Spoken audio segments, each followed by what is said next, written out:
Hello guys, எல்லாத்துக்கும் வணக்கம். இன்றைக்கி நம்ம 7th ஹிஸ்ட்ரி செகண்ட் லெசன் பார்த்துருவோம். ஓகேங்களா? வட இந்திய புதிய அரசுகளின் தோற்றம். அறிமுகம் பாருங்கள். ராஜபுத்திர அரசுகளில் மிகவும் புகழ்பெற்ற ஊர் சித்தூர். ஓகேங்களா? இது ஒரு முக்கியமான கொஸ்டின்.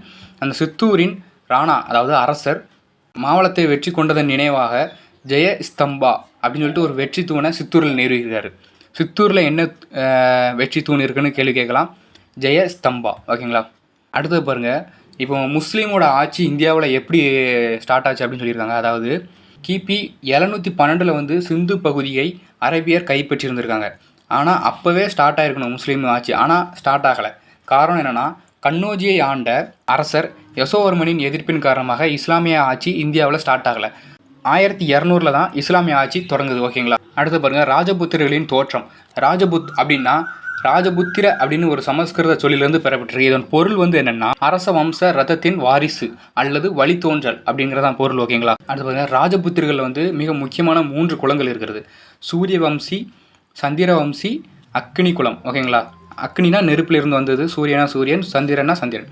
அவ்வளோதான். இதில் பாருங்கள். ராஜபுத்திரர்களில் முக்கியமானவர்கள் யாருன்னா பந்தல்கண்டின் சந்தேலர்கள். அடுத்த பாயிண்ட் பாருங்கள். ஜேம்ஸ் டாட் அவருக்கு 36 வயசுன்னு ஞாபகம் வச்சுக்கோங்க. ஓகேங்களா? அப்படி இல்லைன்னா 4/36 எழுதி வச்சுக்கோங்க. ஏன்னா 36 ராஜபுத்திர அரச குலங்களே பட்டியல் இருக்கிறார்.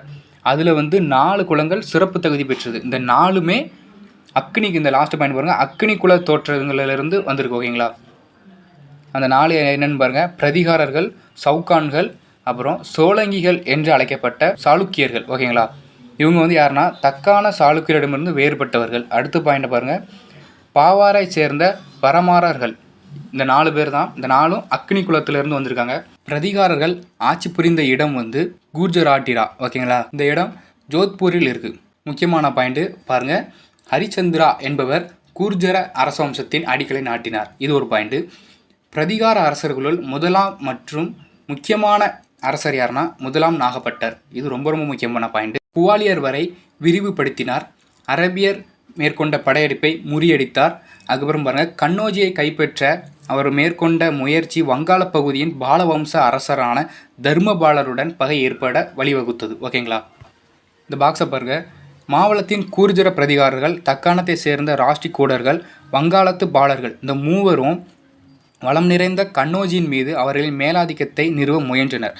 ஆனால் நெடிய மும்முனை போட்டியில் 3 சக்திகளும் பலவீனம் அடைந்தன. அடுத்து பாருங்கள். பாலர்கள். இந்த வம்சத்தை உருவாக்கியவர் யாருன்னா அந்த கீழே உள்ள பாயிண்டில் இருக்கு பாருங்கள், கோபாலர். ஓகேங்களா? அவரது திறமை காரணமாக தான் மக்கள் அவர் அரசராக தேர்ந்தெடுத்தாங்க. அவர் ஒரு அரச பரம்பரையை சார்ந்தவர் அல்ல. அடுத்த பாயிண்டை பாருங்கள். பால அரசை வட இந்திய அரசியலில் ஒரு வலிமை மிக்க சக்தியாக உருவாக்கியது யார் அப்படின்னு கேட்டால் தர்மபாலர். அவருக்கு கீழே ஒரு 3 பாயிண்ட் பார்க்க போகிறோம். பாருங்கள். மிகச்சிறந்த பௌத்த ஆதரவாளர். அவரால் உருவாக்கப்பட்ட விக்ரமசீலா மடலாயம் பௌத்த கல்வி. ஓகேங்களா? பௌத்த கல்விக்கான மிகச்சிறந்த மையம். அடுத்து அவர் மகன் யாருன்னா தேவபாலர். இந்த 3 பாயிண்ட்டு குறிச்சிக்கோங்க. தேவபாலர் பௌத்தர்களுக்கு 5 கிராமங்களை கொடையாக வழங்கியிருக்கிறார். ஓகேங்களா? அடுத்தது பாருங்கள்.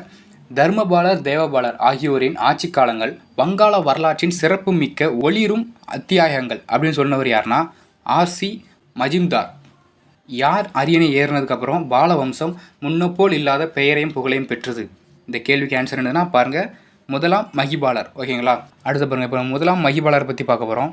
முதலாம் மகிபாலர் பால வம்சத்தின் மிகச்சிறந்த வலிமை மிக்க அரசர் ஆவார். அடுத்த பாயிண்டை பாருங்கள்.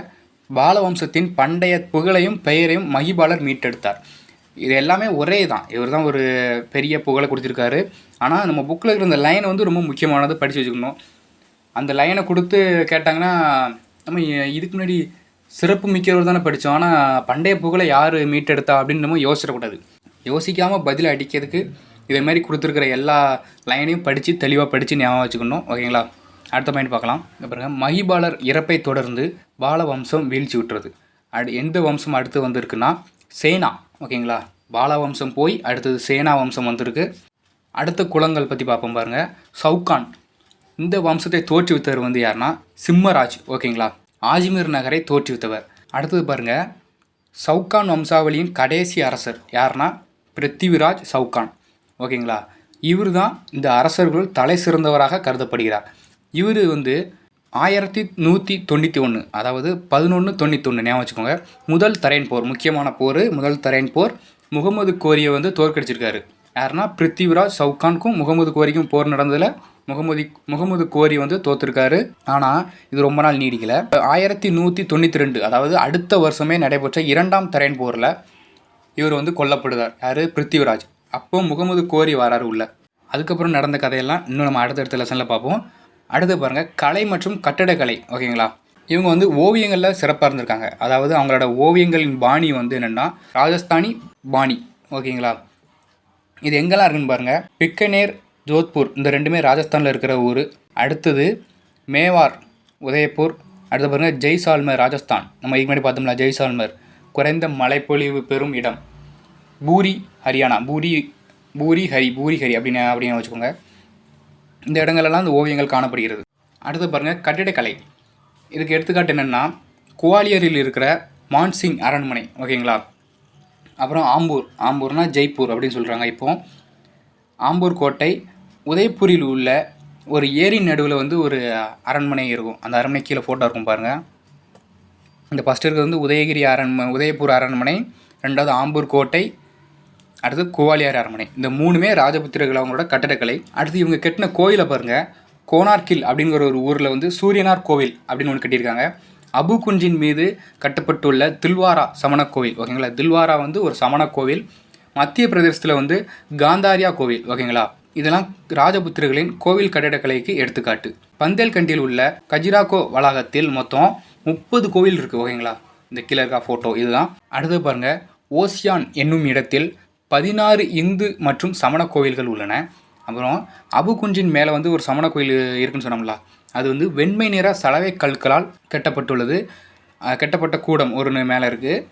அதன் மையத்தில் 11 பொதுமைய வட்டங்களை கொண்ட குவிமாடம் இருக்குது. ஓகேங்களா, வெண்மை நிற சலவை கற்களால் கட்டப்பட்ட கூடம் உள்ளது, 11 வட்டங்களை கொண்ட குவிமாடம். ஓகேங்களா, ஞாபகம் வச்சுக்கணும். இதை மாற்றி கொடுத்து கேட்க வாய்ப்பு இருக்குது, கூற்றுக்காரன் கேள்வியில் கேட்க வாய்ப்பு இருக்குது. ஓகேங்களா, பாலர்களின் பண்பாட்டு பங்களிப்பு அடுத்த ஹெட்டிங். இவங்க வந்து மகாயான பௌத்தத்தை பின்பற்றியிருக்காங்க. சமயத்தை பரப்புவர்கள் மூலம் திபெத்தில் பௌத்தம் நிறுவியிருக்காங்க. ஓகேங்களா, அடுத்து பாருங்கள், இந்த அதிசா இவர் யாருன்னா விக்ரமசிலா மடலாயத்தின் தலைவராக இருந்திருக்கிறாரு. ஓகேங்களா, இவர் தான் என்ன செஞ்சிருக்காரு, மேலே பாயிண்ட் பாருங்கள், திபெத்திய பௌத்தத்தை சீர்திருத்தம் செய்தவர். ஓகேங்களா, அடுத்த பாயிண்ட் பாருங்கள், இந்து பௌத்த சைலேந்திர அரசுடன் பாலர்கள் சுமூகமான உறவை பேணியிருந்தார்கள். யாரோட பாலர்கள் சுமூகமான உறவை பேணிதான்னு கேட்பாங்க, அதுக்காண்டி தான் அந்த பாயிண்ட். ஓகேங்களா, நெக்ஸ்ட்டு ஆதரவால் தனித்தன்மை வாய்ந்த புதிய பாணியை கொண்ட கலைப்பள்ளி ஒன்று உருவானது. ஓகேங்களா, இந்த கலைப்பள்ளியை வந்து பாலர்களின் கலை அல்லது கிழக்கிந்திய கலை என்று அழைப்பார்கள். அடுத்து இந்த பாக்ஸ் கொஸ்டின் பாருங்கள், ரக்ஷா பந்தன். ஓகேங்களா, இது வந்து ராக்கி கையில் கிட்டுவாங்க தெரியுமா, அதான். இந்த பண்பாட்டு வந்து ராஜபுத்திரர்களோட அவங்களோட தான் இருந்திருக்கு. ரக்ஷா என்பது பாதுகாப்பு என்றும் பந்தன் என்பது கட்டுதல் என்றும் பொருளாகும். ஓகேங்களா, அடுத்த பாயிண்டை பாருங்கள், 1905 வந்து வங்க பிரிவினை நடந்துச்சு. அப்போது வந்து கர்சன் பிரபு இருந்தார் வங்காளத்தில். அப்போது ரவீந்திரநாத் தாகூர் வந்து பெருமளவில் மக்கள் பங்கேற்ற ரக்ஷாபந்தன் விழாவை தொடங்கினார். இது யாருன்னு கேட்டால் ரவீந்திரநாத் தாகூர் 1905 வங்க பிரிவினையின் போது. ஓகேங்களா, இஸ்லாம் தோற்றத்தை பற்றி பார்ப்போம். அரேபியாவில் உள்ள மெக்காவில் தோன்றியது. ஓகேங்களா, இது வந்து ஒரு சமய நம்பிக்கையாக இஸ்லாம் தோன்றியிருக்கு. தோற்றுவித்தவர் யாருன்னா இறை தூதர் முகமது நபிகள் நாயகம். ஓகேங்களா, ஒரு இஸ்லாமிய அரசியல் ரீதியாகவும் மத ரீதியாகவும் ஒரே நபரால் ஆளப்பட்டால் அவ்வரசு கலிபக் அப்படின்னு அழைப்பாங்க. ஓகேங்களா, அந்த கலிபா என்னும் சொல்லுக்கு இறை தூதர் முகமது நபிகளின் பிரதிநிதி என்று பொருள். அடுத்த பாயிண்டை பாருங்கள், 8ஆம் நூற்றாண்டில் இந்தியாவில் சிந்து பகுதியை கைப்பற்றிய முஸ்லீம் படை வீரர்களாகவே அரபியர்கள் முதலாக அறிமுகம் ஆகிறாங்க. சபக் டிஜின் அப்படிங்கிறவர் யாருன்னா கஜினி மாமுதுவன் அப்பா. ஓகேங்களா, அவர் வந்து வடமேற்கு திசை வழியாக இந்தியாவை கைப்பற்ற விரும்புகிறார். ஆனால் நடக்கலை. அதை யார் நிறைவேற்றினார்னா அவரோட பையன் கஜினி மாமுது தான். கஜினிங்கிறது ஒரு ஊர். ஓகேங்களா, மாமுது தான் பேர். இப்போ கஜினி மாமுதை பற்றி பார்க்கலாம். கஜினி மாமுது வந்து இந்தியா மேலே 17 முறை படையெடுத்திருக்காரு. அவரோட எண்ணம் ஃபுல்லாகவே அந்த செல்வங்களை கொள்ளடிக்கிறது தான். எந்த ஒரு இடத்தையும் ஆக்கிரமித்து அங்கே நம்ம அரசாங்கத்தை உருவாக்குங்கிற எண்ணம் கிடையாது. ஓகேங்களா, ஃபஸ்ட்டு பாருங்கள், சாகி அரசு மீது போர் தொடுத்து ஜெயபாலரை தோற்கடிச்சிருக்காரு. அதுக்கப்புறம் ஆனந்த பாலரை கஜினி மீது போர் தொடுக்காரு. அவரை வந்து வைக்கிந்த் என்ற இடத்து பக்கத்தில் வச்சு தோற்கடிக்காரு. அப்புறம் பஞ்சாப் வரை அவரோட ஆட்சி விரிவடைஞ்சிட்டு. ஓகேங்களா, அப்படியே கதையாக படித்து வச்சுக்கோங்க. அடுத்த கீழே இந்த இதை பாருங்கள். அப்புறம் புனித நகரமான மதுராவை கொள்ளையடித்தார். எப்போம்னா 1018. ஓகேங்களா. அடுத்த பாயிண்டை பாருங்கள். சோழங்கி அரசர் முதலாம் பீமதேவரை தோற்கடித்து அங்கில்வாட் நகரை சூறையாடுகிறார். ஓகேங்களா. கொஸ்டின் எப்படி இருக்கும்னா, மேலே ஹெட்டிங் வந்து கஜினி மாமுது வந்து போர் தொடுத்த நகரங்கள் மற்றும் அரசர்கள் அப்படின்னு போட்டு, இப்போ சோழங்கி அப்படின்னு போட்டு அந்த நாடு பேர் போட்டிருக்கும். அடுத்தது பொறுத்துக்க மாதிரி தான் இருக்கும். இந்த சைடில் முதலாம் பீமதேவர்னு போட்டிருக்கும். அப்படி மாற்றி மாற்றி கொடுக்கும்போது கீழே பொறுத்துக அப்படின்னு சொல்லிட்டு கேள்வி இருக்க வாய்ப்பு இருக்குது. ஓகேங்களா. அதனால தான் எல்லாத்தையும் படித்து வைக்கிற வேண்டியது. அடுத்து பாருங்கள். சோமநாதபுரம் கோவிலை சிலையை உடைத்ததாகவும் சொல்லப்படுது. இது வந்து தான் இறுதி படையெடுப்பு. இந்த சோமநாதபுரம் கோயில் வந்து ஒரு மிகவும் புகழ்பெற்ற கோயில். ஓகேங்களா. அதனால் அதை ஞாபகம் வச்சுக்கோங்க. எந்த கோயிலை படையெடுத்தாருன்னு கேட்கலாம், சோமநாதபுரம் கோயில். இறுதி படையெடுப்புன்னு கேட்கலாம், சோமநாதபுரம் கோவில். அடுத்த பாருங்கள். முகமது கோரி. இவர் வந்து கஜினிக்கு கப்பம் கட்டி வந்த குறுநில தலைவர். ஓகேங்களா. கஜினி மாமுதுக்கு வந்து அடிமை. அடுத்தது பாருங்கள். இப்போ தரையன் போரில் ஃபஸ்ட்டு தரையன் போரில் பிருத்திவி சவுகான் வந்து ஜெயிக்கார். அடுத்தது 2வது தரையன் போரில் வந்து நம்மால் முகமது கோரி வந்து ஜெயிக்கார். அதான் அந்த 2 பாயிண்ட் குறிச்சிருங்க. சரிங்களா. அடுத்த பாருங்கள். இந்தியாவில் ஆஜ்மீர் என்ற இந்த நகரில் வந்து முதல் இஸ்லாமிய அரசு உறுதியாக நிறுவப்பட்டது. கேள்வி எப்படி இருக்கும்னா, முதல் இஸ்லாமிய அரசு உறுதியாக நிறுவப்பட்ட இந்திய நிலம் அப்படின்னு கேட்கலாம், ஆஜ்மீர். ஓகேங்களா. அடுத்து பாருங்கள். முகமது கோரி அவரோட தளபதி வந்து குத்புதீன் ஐபக். இவருக்கு இன்னொரு எப்படி சொல்லுவாங்கன்னா, அடிமையின் அடிமை அப்படின்னு ஒரு கேள்வி வரும். அது யாருன்னு கேட்டால் குத்புதீன் ஐபக், டெல்லியின் முதல் சுல்தான். ஓகேங்களா. இந்த பாக்ஸை மிஸ் பண்ணிட்டோம். இந்த பாக்ஸ் மட்டும் பார்த்துருங்க. சிந்துவை அரபியர் கைப்பற்றியதன் அதன் தாக்கம். ஓகேங்களா.